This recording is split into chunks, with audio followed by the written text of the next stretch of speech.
লক্ষ্মীপুর জেলার কমলনগরে বৈষম্য বিরোধী ছাত্র আন্দোলনে 4 শিক্ষার্থী হত্যা মামলায় আওয়ামী লীগ নেতা নুরুল করিমকে গ্রেফতার করেছে জেলা গোয়েন্দা পুলিশ ডিবি। তিনি উপজেলার চর লরেন্স ইউনিয়ন আওয়ামী লীগের সাবেক সভাপতি ও উপজেলা আওয়ামী লীগের সদস্য। এ ঘটনায় রোববার 9 ফেব্রুয়ারি দুপুরে কমলনগর উপজেলার করইতলা বাজার এলাকায় আনন্দ মিছিল ও মিষ্টি বিতরণ করেছে স্থানীয় ব্যক্তিরা। প্রত্যক্ষদর্শীরা জানান, মিছিল শেষে সাবেক ইউপি সদস্য নুরুল করিম, প্রবাসী মুস্তাফিজ হাওলাদার, ইসমাইল হোসেন ও ব্যবসায়ী আব্দুল মান্নান, রোকন উদ্দিন, সেলিম দোকানি, আরিফ হোসেন বক্তব্য রাখেন। তারা নুরুল করিমের বিরুদ্ধে বিভিন্ন প্রতারণা, জমি দখল সহ হয়রানির অভিযোগ তোলেন। প্রত্যক্ষরা টলি করিমের শাস্তি চাই স্লোগান দেয়।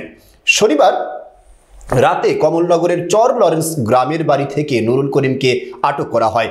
তার বিরুদ্ধে বৈষম্য বিরোধী ছাত্র আন্দোলনের হামলার অভিযোগ রয়েছে। তাকে লক্ষ্মীপুর জেলা শহরে 4 শিক্ষার্থী হত্যা মামলায় গ্রেফতার দেখানো হয়েছে। সেলুন দোকানি আরিফ হোসেন বলেন, টলি করিম আমাকে বিদেশ পাঠিয়ে কাজ না দিয়ে প্রতারণা করেছে। ঋণের টাকা এখনো পরিশোধ করতে পারিনি।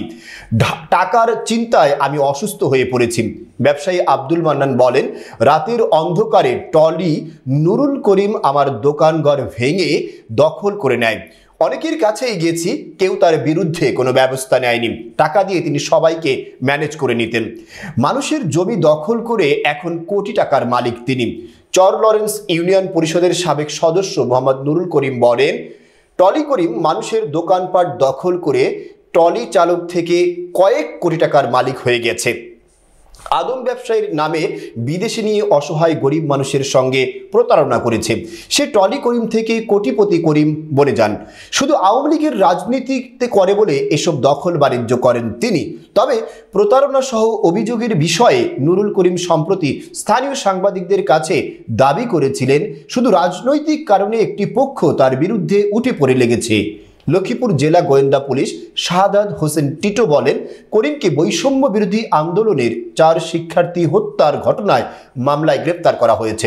পরবর্তী আইনগত ব্যবস্থা নেওয়ার জন্য তাকে সদর মডেল থানা পুলিশের কাছে হস্তান্তর করা হয়েছে।